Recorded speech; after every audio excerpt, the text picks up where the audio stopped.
बाजन बजे सनैया हमारा तनिको ना सोहा।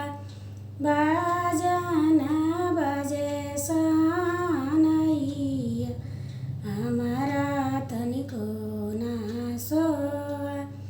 सब बैठल रे बा मन में करेला विचार।